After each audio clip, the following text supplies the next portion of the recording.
For the most part, the snow we have on the ground is certainly way more than we're going to get today. Let's check in with 22 News reporter Ashley Afonso, who is live in Westfield right now, one of the areas that got some of the highest snowfall amounts.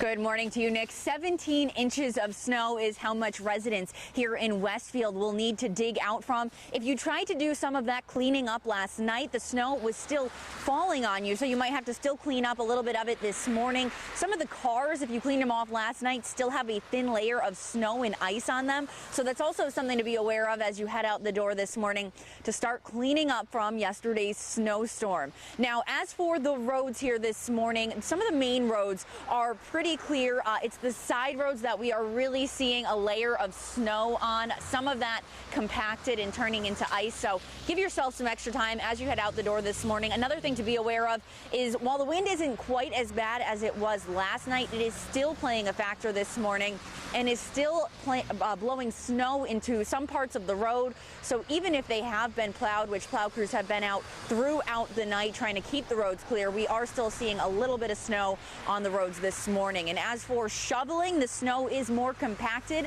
not quite as light as it was yesterday, so it is a little bit heavier. You may need a little bit extra time if you haven't even started clearing off the snow yesterday. You'll have a lot to clear off today. Live in Westfield, Ashley Afonso, 22 News.